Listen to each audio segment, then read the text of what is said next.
Afternoon. केवढं दिसतंय? एवढं दिसतंय ना? हा ठीक आहे. बघा आपला स्पर्धा परीक्षा मार्गदर्शन या सत्रामध्ये आपला पुढचा घटक आहे बुद्धिमत्ता विषयातील.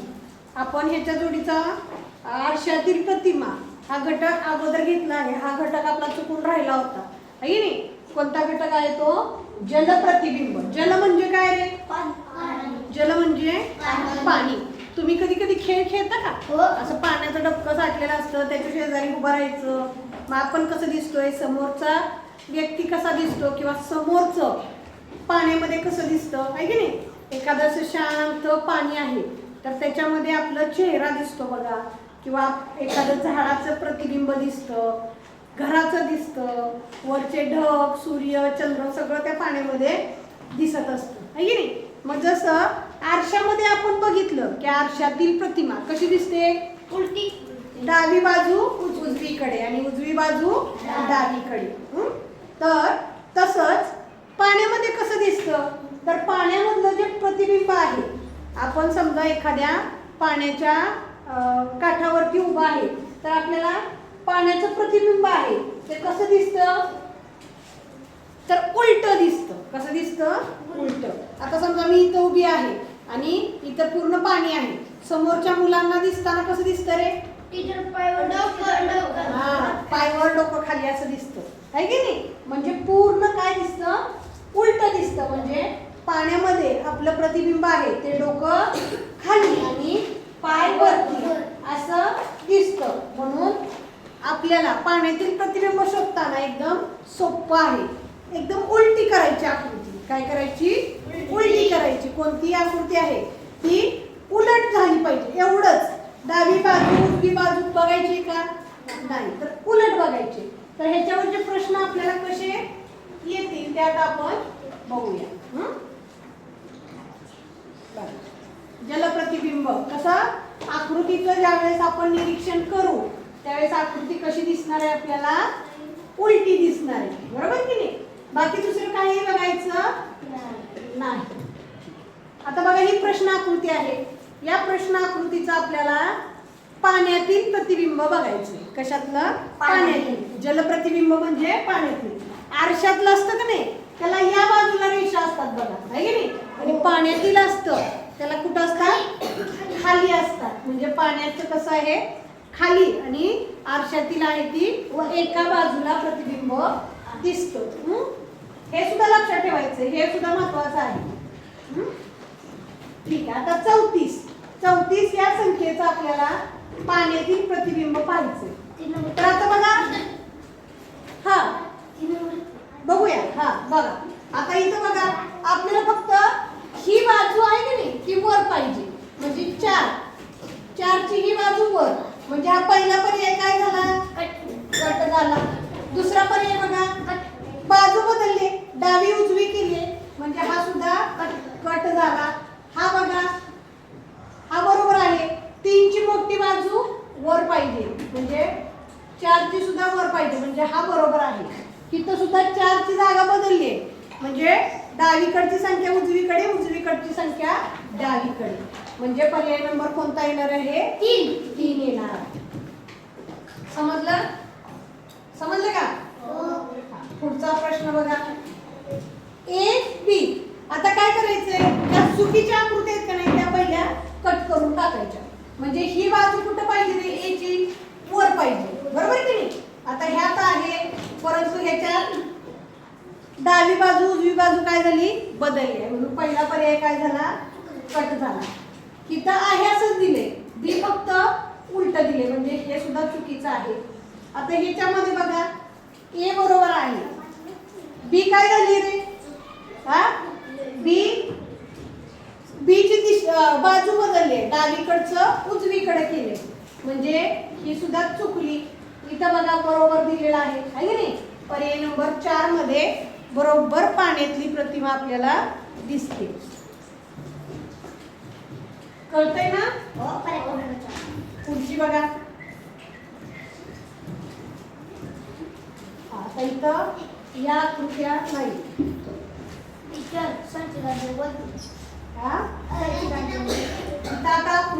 काढून घेऊया.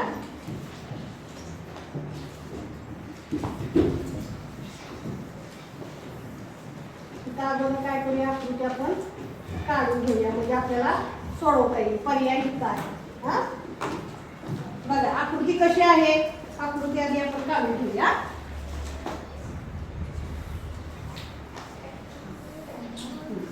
त्याच्यामध्ये बघा इथं दोन प्रश्न आकृतीमध्ये इथं दोन रेषा आहेत, परत इथं चौकोन काढलेला आहे, त्रिकोण या पद्धतीने काढलेला आहे आणि इथं काय केलेलं आहे, असा गोल आणि मध्ये अधिक चिन्ह आहे. आता ह्याच्यामध्ये एक एक आकृती आपल्याला अगोदर बघायची आहे. ही आकृती आहे ती कुठे जाणार आहे, वरती जाणार आहे की नाही, पाण्यातली प्रतिमा आहे, उलट दिसणार. ही आकृती इथं असणारे पर्याय शोधायचे. हा पर्याय बघा चुकला, हा चुकला, हा चुकला. म्हणजे आपण एकच आकृती बघितली तर आपल्याला उत्तर आकृती मिळाली. बघा हा कुठा गेला, वरती गेला, हा कुठं आला, खाली आला, चौकोन कुठे गेला, वरती गेला आणि त्रिकोण इथं आला. म्हणजे पर्याय नंबर किती, एक आकृती बरोबर आहे. कुठलीही एक आकृती फिरवून बघायची. ठीक आहे, पुढचं बघा सरावासाठीचे प्रश्न. एक आकृती फिरवली उत्तर आकृती मिळते. बघा इथं बघा, आता हा त्रिकोण आहे, ही बाजू कुठे पाहिजे रे, वर पाहिजे. मग वर असणारे कुठे आहेत, 1 2 3. म्हणजे ही आकृती काय झाली, चूक झाली. परत आता बघा त्रिकोण घेऊया. त्रिकोण कसा पाहिजे, उलटा पाहिजे आहे की नाही. याच्यामध्ये सरळ आहे की नाही, म्हणजे ही आकृती काय झाली, चुकली. आता गोल, गोल बघूया. गोल इथं मध्ये गेला आहे की नाही, वर्तुळाच्या मध्ये गोल गेलाय, पण इथं काय झालं रे, गोल वर्तुळात गेला. म्हणजे ही सुद्धा आकृती चुकली. पर्याय नंबर कोणता आला, 2. हे काय इथं गेले, गोल, हा गोल त्रिकोणात गेले. बरोबर, घ्यायचं तेवढं काही घ्या. पर्याय नंबर किती आला, 2. समजते. पुढची आकृती बघा, हे तर किती सोपं आहे. बघा आता एक प्रो आहे, प्रोची खालची बाजू आहे की नाही, वर जाणार. म्हणजे ही रेष खाली येणार. म्हणजे ही सुद्धा चुकली. बघा आहे की नाही, ही चुकली. बघा सगळं चुकलं. एक जरी बघितलं का नाही, ही बाजू कुठे येणार आहे, खाली आहे की नाही. फक्त एकाच आकृतीमध्ये आहे बघा आहे की. पर्याय नंबर 3. लय सोपं आहे रे. पुढे बघा 51. हा आता फक्त काय बघायचं, ही रेष बघायची. ही रेष कुठे येणार आहे, खाली. खाली असं कुठं कुठं आलंय बघा, 3 आणि 4 मध्ये आले. म्हणजे हे दोन पर्याय काय झाले, चुकीचे. आता इथे बघा 3 नंबर, ऐका ऐका मला आधी समजून सांगू द्या, तुम्हाला कळलंय मला माहिती आहे. 3 नंबर मध्ये आहे पण एकची जागा बदलली. डावीकडचं उजवीकडे आणि उजवीकडचे डावीकडे झाले. म्हणजे ही सुद्धा चुकली. पर्याय नंबर कुठला, 4 बरोबर आलेला आहे. समजलं. पुढची बघा, आता इथं आधी काढून घेऊया.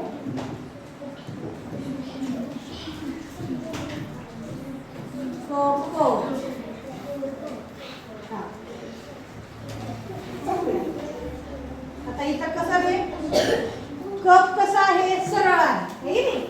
म्हणजे क आणि प आहे. बरोबर आहे की नाही.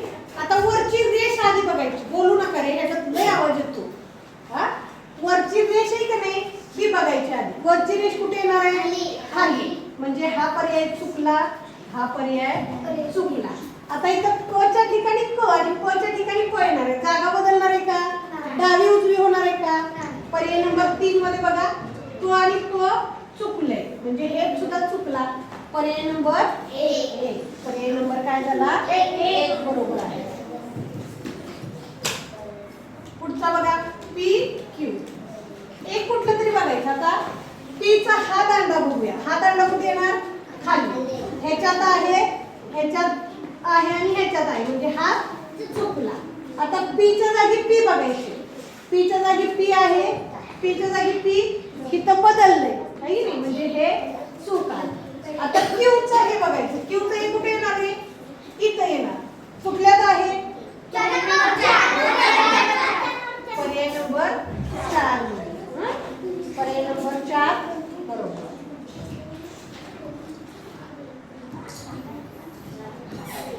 पुढची बघा 6वी आकृती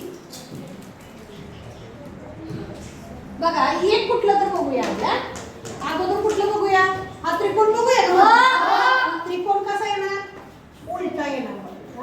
उलटा त्रिकोण ह्याच्यात आहे, ह्याच्यात आहे, ह्याच्यात आहे. म्हणजे ही आकृती काय झाली? चुकली. आता गोल तर समानच येणार आहे. पाण्यात गोल समानच दिसणार आहे. आता हा बघूया. हा कुठे येणार आहे? खाली येणार आहे की नाही? गुणाकाराचं चिन्ह काय येणार? खाली येणार. ह्याच्यात आहे, ह्याच्यात नाही, ह्याच्यात सुद्धा नाही. आता आधी कुठे येणार? वर येणार. म्हणजे पर्याय नंबर 1. पर्याय नंबर 1 इथं बघ. कळलं जरा. पुढचं बघा. आरती. तीच आपण हे बघूया. कुठे येणार हे? खाली. कुठं आहे? ह्यात आहे. म्हणजे हा पर्याय काय झाला? चुकीचा. आता ह्याच्यामध्ये बघा जागा बदलली. ती इकडे केले म्हणजे हा सुद्धा पर्याय चुकीचा. आता ह्याच्यामध्ये सुद्धा टी ची जागा बदलली. हा सुद्धा पर्याय काय झाला? चुकीचा झाला. पर्याय नंबर 3 बरोबर. पर्याय नंबर 3 संपलं. ठीक आहे. पुढे बघा. आता गोल आहे. गोलाची आकृती पाण्यामध्ये सुद्धा कशी दिसणार आहे? गोल दिसणार आहे की नाही? म्हणजे 4 पर्याय बघूया. आता भागाकार चिन्ह पहिल्यांदा बघूया.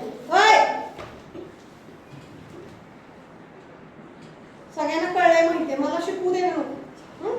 हे भागाकार चिन्ह आहे. ते कुठं जाणार आहे? वर. आता कुठं वरती गेलंय? हे पण चुकलेलं आहे की नाही? इथं तर पूर्ण चुकले. इथं पण नाही. आता ह्याच्यात भागाकार वरती गेले म्हणजे हे दोन आहे. आता गुणाकार चिन्ह वरती. ह्याच्यात पण गेलंय, ह्याच्यात पण गेले. बेरीज खाली. ह्याच्यात पण आले, ह्याच्यात पण आले. त्रिकोण. त्रिकोण आता इथं सरळ आहे की नाही? इथं कसा होणार आहे? असा उलटा होणार आहे. किती नंबरला आहे मग? आता इथं तुम्हाला इथं फसवण्यासाठी दिलंय बघा आहे की नाही? तुम्ही इथं पटकन सगळं समान आहे म्हणून त्रिकोणाचं तोंड न बघता काय करणार? बरोबर देणार. परंतु ही आकृती चुकीची आहे. बरोबर आकृती कोणती आहे? पर्याय नंबर 4. समजलं? पर्याय नंबर 4 झाले होते ना? समजलं का?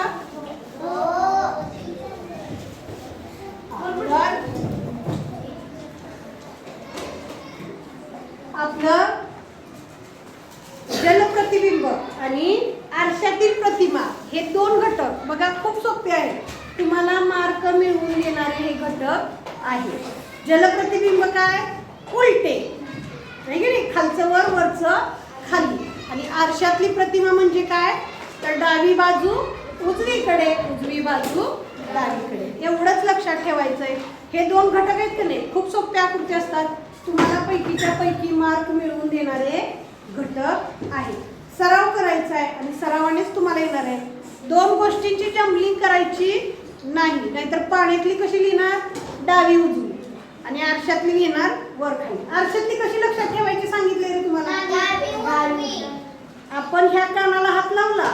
आरशातला सुद्धा काय करतो रे? ह्याच कानाला हात लावतो. बघा तुम्ही आरशात आहे की नाही? ये प्रतीक, ये समृद्धी. आता ही दोघं बघा. हा प्रतीक आहे आणि प्रतीकच्या पुढे हा आरसा आहे की नाही?